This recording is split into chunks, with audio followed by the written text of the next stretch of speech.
Bike din pag may time. Padyak. Ay nako. Packet to. Ayan, packet. Yeah.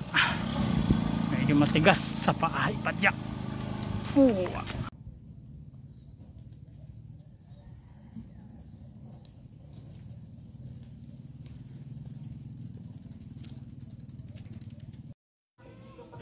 Mga kuys, pakita ko sa inyo rito.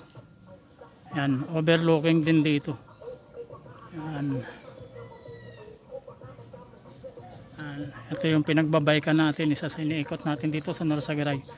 Maganda na yung lugar dito, marami pang puno at may mga sariwang hangin pa.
Yung nandun, Holcim.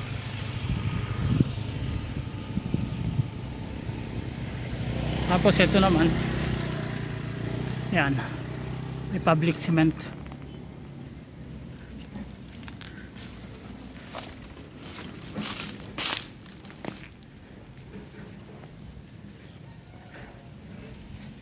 Makikita nyo yan dito.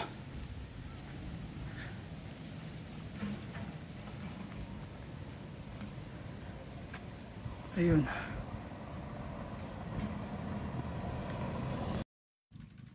Hello mga kuys.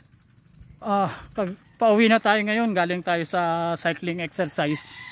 At ayun nga, nasa estimatedly 20 kilometers na yung tinakbo natin dito sa Norsagaray. At ngayon ay walking muna ako kasi medyo akyatin itong ating kalsada. Actually dahil maliit yung bike natin ay hindi ko kayang padyakan pag masyadong matarik yung kalsada. Wala kasi itong cambio, so okay lang din naman kasi nakakapaglakad tayo na maganda ring requirements or exercise para sa ano. Yan lang yung bike natin. Yung walking, maganda ring exercise para sa mga may diabetes. Ayun, nainita na tayo, nakakuha na tayo ng sapat na init ng araw na masyadong mahalaga para sa may type 2 diabetes. Kung mapapansin nyo, mapuno rito. Kaya nakalangap na rin tayo ng mga sariwang hangin. So yung ating mga ugat-ugat lumuwag-luwag na, nag-pump na ng malakas yung ating puso na mainam para sa kalusugan natin. Ayun, kailangan kasi yun para hindi tayo may stroke. Diba? Ayan, bye bye. Ito, malapit na ako nito sa bahay. Nasa loob na ako ng Brion. Laton sinanong ng umaga ito. Ayan, ganito yung aking dinadaanan dito.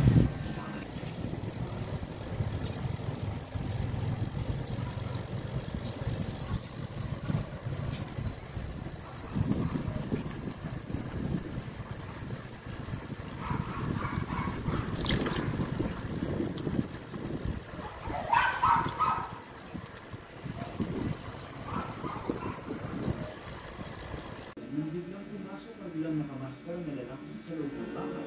Sinubukan nilang kalabanin ng mga tao. Ngunit napakami ng mga ito. Nalaman na lang nila na kanina ang sikreto. Mag-medyas ka na. Nang mga sandali yun, nakaramdam ng pagkadulat at takot si Paul. Habang naghahanda, si Caitlin ay nakatambay sa lang. Ay, papayat pa Pinapindong Paul at mabilis na inausap ang dalawa. Nag-alok siya kay Mike ng trabaho sa kanyang construction company para sa susunod